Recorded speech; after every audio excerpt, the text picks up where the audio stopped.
تین سوالوں اعوذ باللہ من الشیطان الرجیم بسم اللہ الرحمن الرحیم الحمد للہ رب العالمین وصلی اللہ علی محمد وآلہ الطاہرین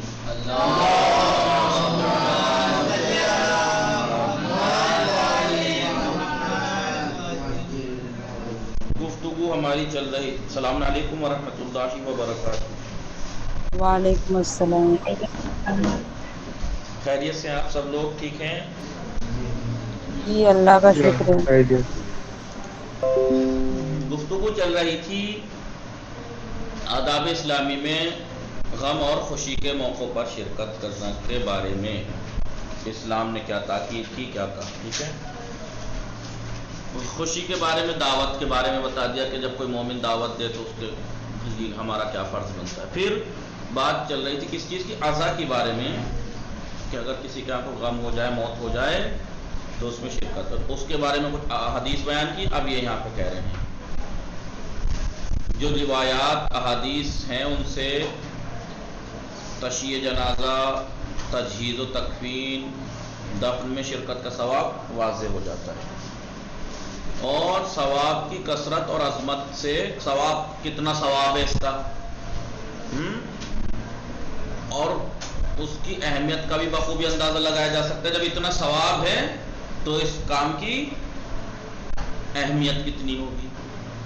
مردوں کے بارے میں، مردوں مت پڑھیے گا، مردوں کے بارے میں ہی مومنین کے اوپر ایک اور حق بھی ہے. کیا ہے؟ کہ ان کے سوگ میں شرکت کریں. خالی غسل و کفن و دفن ہی میں نہیں، وہ تو ہے ہی ذمہ داری ہے، اس کا ثواب بھی ہے. جو بھی ہے ان کے سوگ میں بھی شرکت کریں. اور ان کے ورثاء جو ان کے وارث ہیں، اور پسماندگان جو ان کے پسماندگان گھر والے ہیں، جو بچہ رہنے والے ہیں، اس کے وارث ہیں، ان کی دلجوئی کریں، ہمت بندھائیں اور انہیں تعزیت پیش کریں. اور مردے کے حق میں دعائے خیر اور ان کی قبروں کی زیارت کی جائے. اس بارے میں بھی چند حدیث ملاحظہ فرمائیں. خاص کر کے آپ لیڈیز ذرا غور فرمائیں کہ ہمارے معاشرے میں، سماج میں عجیب بچپن سے ہی وحشت ڈال دی جاتی ہے قبرستان کے نام سے. جبکہ یہ کہتے ہیں وہاں مت جانا، عورتیں نہیں جا سکتی، بچیاں نہیں جا سکتی، بچے نہیں جا سکتے، یہ نہیں جا سکتا، وہ نہیں جا سکتا، یوں ہو جائے گا، وہ ہو جائے گا. کمال ہے، جو انسان زندگی میں آپ کا کچھ نہیں بگاڑ سکتا، وہ مرنے کے بعد جو خود اپنا خود کسی کا محتاج بن چکا ہے، وہ کسی کا کیا بگاڑ لے گا. اور پھر مہلت ملے جبھی تو آئے گا کوئی. تو اتنا حساب کتاب میں بزی ہے انسان، اپنے میں اتنا بزی ہے روحیں کہ اسے تو فرصت ہی نہیں ہے. وہی انسان جس سے ہم اتنی محبت کرتے تھے، وہ اب کچھ دن انتقال ہو گیا، کچھ دن سے دور ہو گیا ہم سے، اسے ہم نے ایسے بھلا دیا جیسے تھا ہی نہیں. ملنے تک نہیں جاتے قبر پہ، بس ویسے بڑی محبتوں کے دعوے تھے. جبکہ روایت میں ہے کہ مومن ایسے جب کسی کو تحفہ دیا جاتا ہے، جب وہ خوش ہوتا ہے، ایسے ہی مردے بھی خوش ہوتے ہیں جب ان کے پاس کوئی تحفہ جاتا ہے یا ان سے کوئی ملنے جاتا ہے. جب آپ کے ہاں کوئی مہمان آپ کا عزیز قریبی آتا ہے، جیسے آپ خوش ہوتے ہیں ایسے وہ بھی خوش ہوتا ہے. وہ انتظار میں رہتا ہے مردہ کہ میرے ماں آئے گی، میرے باپ آئیں گے، میری بہنیں آئیں گی، میرے بھائی آئیں گے مجھ سے ملنے. وہ بیچارے وحشت میں چھوڑ کے ہم لوگ آ گئے اور بھول گئے اسے. اور اب اس قبرستان میں بھٹکنے کو بھی نہیں چاہتے ہم. جبکہ یہ غلط سوچ پھیلائی گئی ہے، جبکہ تمام کوئی اسلام کی حدیث روایت میں نہیں ہے یہ بات جو ہمارے ہاں پھیلائی گئی، بلکہ اس کے الٹا ہے. کب جایا کرو اپنے مردوں کی قبروں پر، جایا کرو، مردہ خوش ہوتے ہیں، انہیں سکون ملتا ہے، ان کے لیے فاتحہ پڑھو، انہیں ثواب ملتا ہے. وہ انتظار میں رہتے ہیں، وہ روتا ہے، تڑپتی ہے روح کہ یہ لوگ تو میرے سے بہت محبت کا دعویٰ بھرتے تھے اور آج یہ ملنے تک بھی نہیں آتے مجھ سے.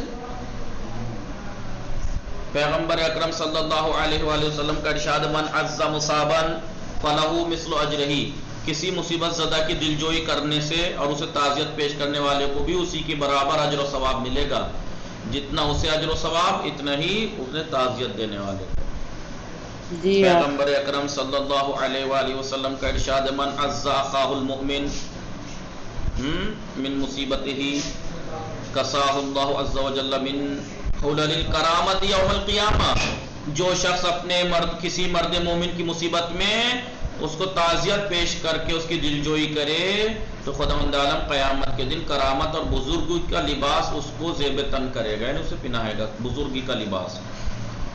حضرت علی علیہ السلام کا ارشاد گرامی ہے من عز الثقلا، جو شخص کسی غمزدہ کو تعزیت پیش کرے اظلہ اللہ فی ظل عرشہ، تو خداوند عالم اسے اپنے عرش کے سائے میں قرار دے گا، جگہ دے گا. یوم لا ظل الا ظلہ، وہ ایسے دن جب کسی کا کوئی سایہ نہیں ہوگا اللہ کے سائے کے علاوہ. قیامت میں سایہ صرف اللہ کا ہوگا. اس دن اللہ اپنے عرش کے سائے میں لے گا ایسے انسان کو جو مصیبت زدہ کو تعزیت پیش کرے.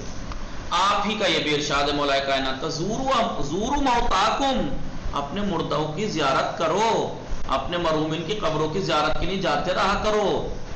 فإنهم يفرحون بزیارتکم، اس لیے کہ وہ خوش ہوتے ہیں آپ کے زیارت کرنے سے، آپ کے وہاں جانے سے. وَلْيَطْلُبِ الرَّجُلُ حَاجَتَهُ عِنْدَ قَبْرِ أَبِيهِ وَأُمِّهِ بَعْدَمَا يَدْعُونَهُمَا. اور دیکھیے میرے استاد نے ایک دفعہ ایران میں بتایا تھا کہ میں نے ایسی ذکر چھڑا کہ جب مصیبتیں ہوتی ہیں، پریشانیاں ہوتی ہیں گھر میں، کوئی راہ حل نظر نہیں آتا، اللہ کے علاوہ کوئی چارہ نہیں رہتا، تو دعا کیسے مانگیں؟ تو کہا کہ دو چیزیں ہیں. انہوں نے دو باتیں بتائی تھی، اور یوں کہ یہ آزمودہ ہیں، آزمودہ. یوں کہ نصف رات کو کتنا، ہلو رات کو، ہاں عورت، نصف رات، ہاں گھر کی عورتیں یا ماں یا بہنیں کھلے آسمان کے نیچے جائیں، میں آنگن نہ ہو تو چھت پہ، ایسے آدھی رات میں، اور اپنے بال کھول دیں، اپنے بال کھول کے دعا مانگیں، خدا بالکل قبول کرے گا. اس لیے خدا نہیں چاہتا، کیونکہ دیکھیے کائنات میں کتنی مخلوق ہیں آپ گن نہیں سکتے، ان سب مخلوق میں انسان سب سے خوبصورت مخلوق، پسندیدہ مخلوق ہے خدا کی.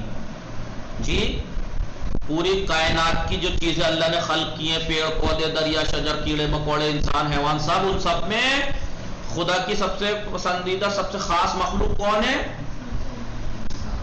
نہیں سمجھ رہے، میں شاید چینی زبان میں بول رہا ہوں. وہ انسان ہے. وہی تو کہنا چاہ رہا ہوں کہ اتنی سی بات بولنے کے لیے بھی مجھے اتنی تاکید کرنی پڑ رہی ہے، کوئی نہیں بول رہا. بتائیے، یا میری آواز نہیں جا پا رہی ہے لوگوں کو؟ ہلو جی آ رہی ہے. تو پھر ایسا مجھے احساس تو دلائیں کہ میں بول رہا ہوں تو میری باتیں آپ تک پہنچ رہی ہیں. جی بہت دھیان سے. میرے استاد نے بتایا تھا کہ آدھی رات کو عورتیں جائیں آنگن میں، میدان، سر آسمان، کھلے آسمان کے نیچے، اور اپنا سر کھول دیں اور دعا مانگیں مصیبت میں، تو اللہ بالکل قبول کرتا ہے. ٹھیک ہے، میں نے ابھی کیا کہا کہ کائنات میں اللہ نے اتنی چیزیں خلق کی ہیں کہ آپ گن نہیں سکتے، انسان شمار نہیں کر سکتا.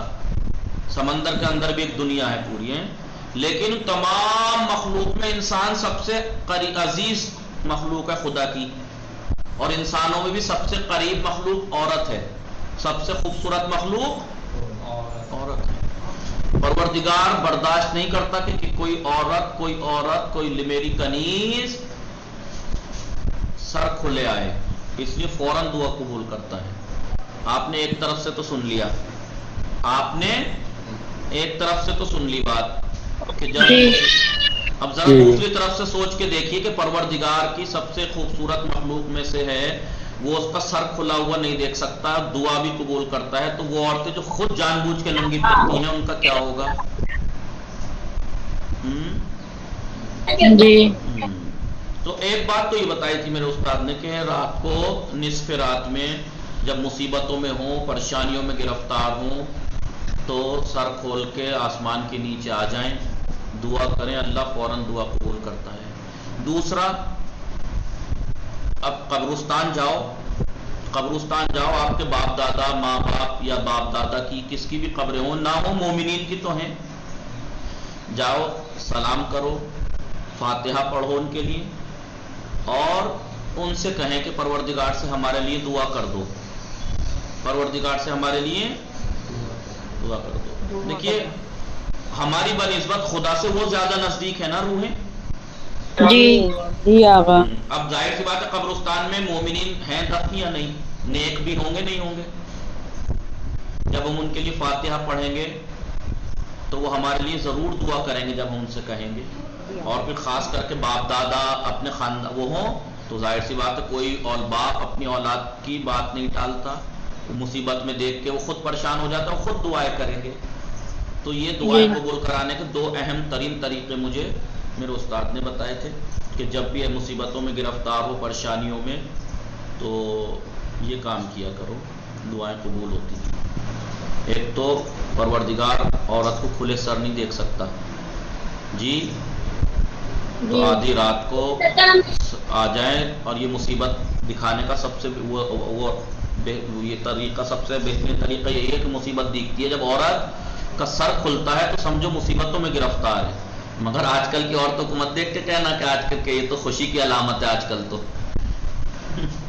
لیکن سر کھول کے بال کھول کے زیر آسمان آدھی رات میں پہنچیں، دعا کریں تو قبول ہو۔ بہرحال تو دوسری بات یہ تو چلو پہلی تھی، دوسری بات جو میری یہاں پہ پوائنٹ کی ہے وہ یہ ہے کہ اپنے قبرستان میں جایا کرو۔ پتہ نہیں کیوں ماؤں بہنوں نے اماؤں نے اولادوں کو اتنا ڈرا کے تربیت کی ہے، قبرستان جانے سے ایسے پابندی لگاتی ہیں کہ بھائی یہ نہیں سوچتے کہ وہ مردے جو جسم تھا تب کچھ بگاڑ لیتے آپ کا، اب تو وہ مجبور نہیں آقا، ہم لوگ جاتے ہیں۔ اب تو وہ حساب کتاب میں گرفتار ہیں، اپنے سے فرصت نہیں ہے، وہ دوسروں کے پاس کیسے کیا کر لیں گے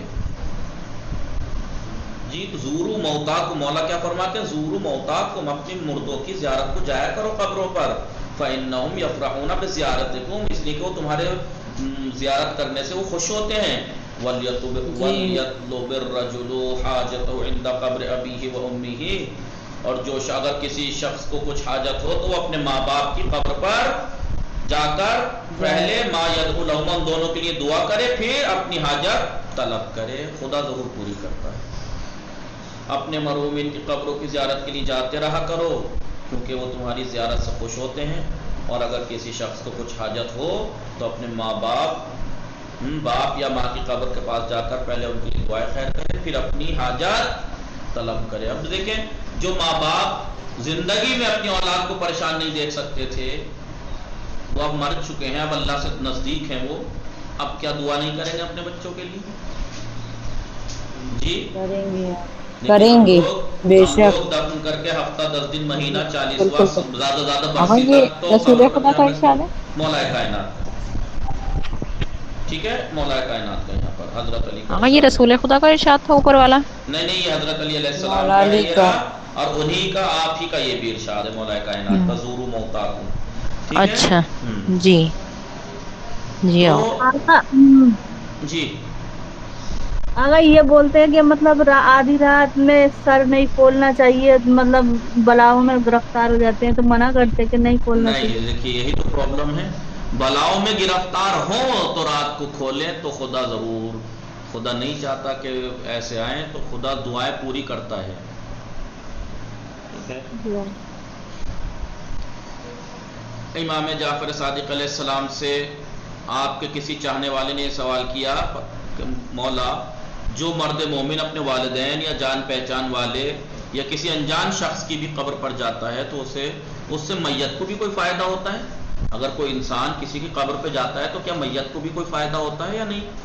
تو آپ نے فرمایا نعم، جی ان ذالک یدخل علیہ کما یدخل علی احدکم الہدیۃ یفرح بها، ہاں کیوں نہیں، یہ بالکل اسی طرح ہے جس طرح تم کوئی ہدیہ یا تحفہ پا کر خوش ہوتے ہو، ایسے ہی مردہ بھی اسی طرح سے خوش ہوتا ہے۔ اب بتاؤ ہمارا عزیز، ہمارا بھائی، ہمارے ماں، ہمارا باپ، ہمارا دادا، یہ سب پڑے ہیں قبرستان میں اور کوئی بھٹکتا نہیں ہے وہاں، کتنے تڑپتے ہوں گے وہ لوگ کہ یہ میری اولاد تھی، بہت محبت کا دعویٰ کرتے تھے اور اب مجھے ڈال کے بھول گئے یہ لوگ، کیا میری قبر پہ بھی نہیں آ سکتے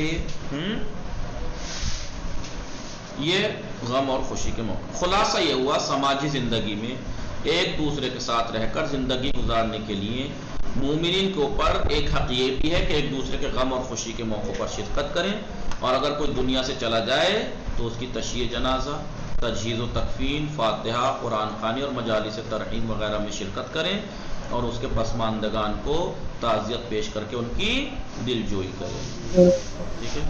سوال، مومن کی دعوت انکار کرنے کو اس کے اوپر ظلم و جفا کیوں قرار دیا گیا ہے؟ کیوں ظلم کہا گیا ہے مومن کی اگر دعوت رد کر دیں؟ اس لیے کہ دعوت اگر جب کوئی مومن دیتا ہے تو یہ ایک طرح کا حق ہے، امانت ہے، اب آپ ادا نہیں کرو گے تو ظلم کرو گے نہیں کرو گے، اس لیے ظلم ہے۔ جی جی۔ 2، پیغمبر اکرم صلی اللہ علیہ وآلہ وسلم کی نگاہ میں کس شخص کی دعوت قبول کرنا مکروہ ہے؟ جس شخص نے اپنے دسترخوان پر صرف مالداروں کو پوچھا ہو، غریبوں کو نظر غریبوں کو انداز نہ کیا پوچھا ہو۔ نمبر 3، دنیا سے اٹھ جانے والے مومنین کے بارے میں ہماری فریضے کیا ہیں؟ اس کی تشییع جنازہ میں شرکت کریں، غسل و کفن و دفن میں شرکت کریں، آخر تک رہیں، اس کی قبر پر مٹی ڈالیں، پھر گھر والوں کو دل جوئی بھی کریں اور تعزیت و تسلیت پیش کریں۔ غمزدہ کے ساتھ کیسا برتاؤ ہونا چاہیے؟ اس کو تعزیت پیش کریں، اس کی دل جوئی کریں۔ کیا کسی مومن کو اس کے مرنے کے بعد بھی خوش کیا جا سکتا ہے؟ بالکل۔ اس کا طریقہ کیا ہے؟ طریقہ یہ مرنے کے بعد کہ آپ اس کی قبر پہ جایا کریں، قبر اس کے پہ لیے جائیں، اس فاتحہ کو پڑھا ہدیہ کریں، اس کی قبر پر پانی دعائیں، یہ سب کیا کریں یہ جی ہاں پھول لے جائیں، پھول قبر پہ رکھیں، یہ وہ سب یہ اس کا درس تھا۔ وصلی اللہ علی محمد وآلہ وآل محمد